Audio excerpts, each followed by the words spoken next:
Bom dia, gente, tudo bom? Deus abençoe esse dia maravilhoso que o Senhor nos deu, né, como presente de Deus, que verdadeiramente nós possamos estar focados no reino, olhando para Jesus, que é o nosso mestre, o nosso referencial, o nosso líder, que possamos estar aí seguindo os passos de Jesus. Hoje eu estava tentando fazer um estudo com um grupo de pessoas em Marcos, no livro do livro de Marcos. Não consegui acompanhar muito, porque estava ajudando a Annalisa ali numa tarefa, mas eu queria compartilhar o que me chamou muita atenção logo no capítulo 1 de Marcos, que interessante que quem escreveu Marcos foi o próprio Marcos, né? Que andou com Paulo e Pedro. Foi o discípulo, né, de Paulo e Pedro. Imagina o gabarito, né, que Marcos não teve, né, como líderes ali, tendo Paulo e Pedro como líderes. E ele relata aqui no capítulo 1 sobre João Batista. Ele já começa falando, né, descrevendo sobre João Batista. João Batista verdadeiramente deve ser um homem onde nós devemos olhar com atenção, porque o próprio Jesus diz lá em Mateus que João Batista foi o maior dos homens, que foi do nascido de mulher, né, como está escrito na Bíblia, ele foi o maior.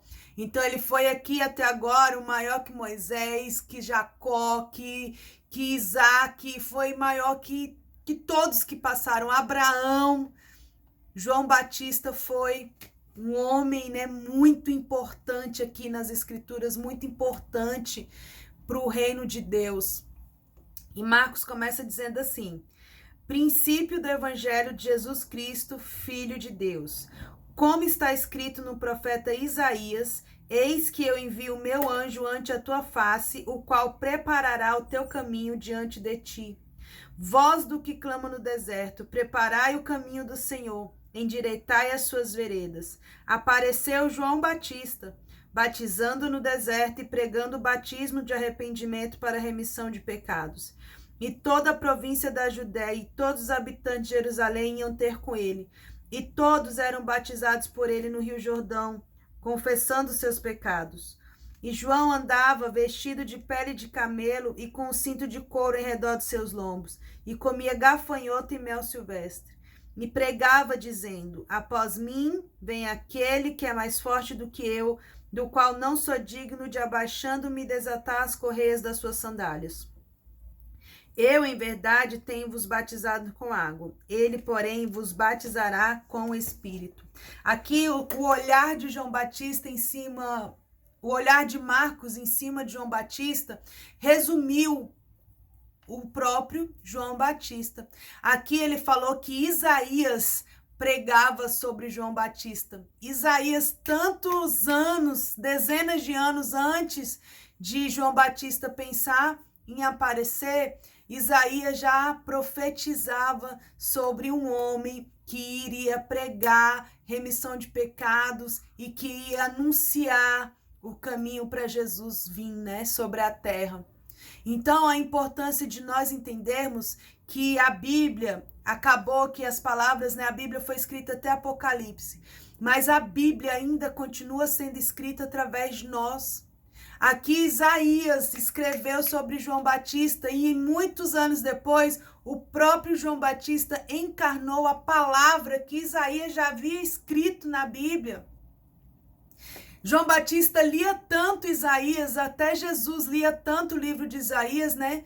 Mas João Batista lia tanto que ele se tornou a letra, a palavra encarnada, assim como Jesus, que Jesus era o verbo e o verbo se fez carne.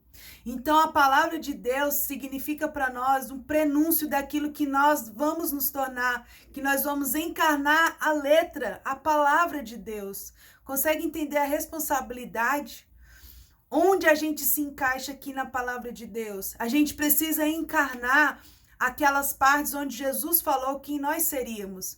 Será que nós estamos sendo sal da terra? Será que a gente encarnou essa palavra em nós?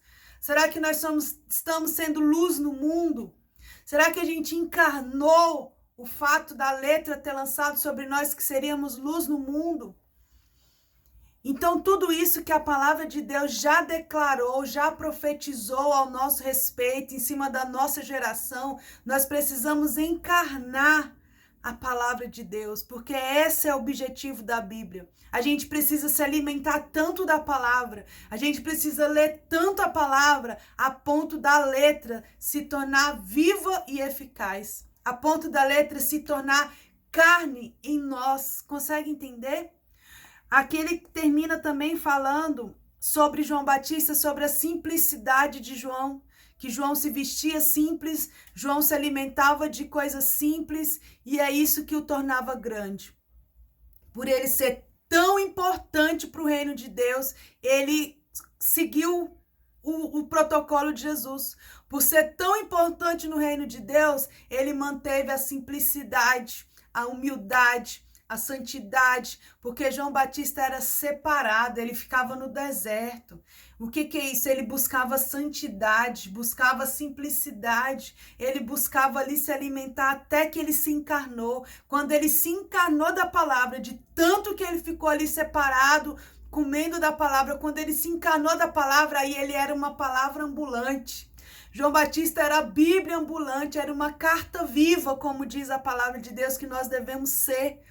E João Batista ali cumpriu tudo que Isaías profetizou sobre a vida dele. Batizou, preparou o caminho para Jesus e nunca se achou grande. Ele sempre falava: não, eu sou só a voz que clama no deserto. Vai vir um aí que é muito maior do que eu. Vai vir um aí que vai batizar com o Espírito Santo e com fogo. Que nós possamos viver como João Batista. Não porque João Batista foi o maior e nós queremos ser o maior. Longe disso. Que se você tiver esse pensamento, você já está muito longe de se parecer com João Batista. Mas que a gente venha entender que João Batista foi o maior para o reino de Deus porque ele se encarnou na palavra de Deus. Ele se alimentou tanto da palavra que ele se fez a palavra.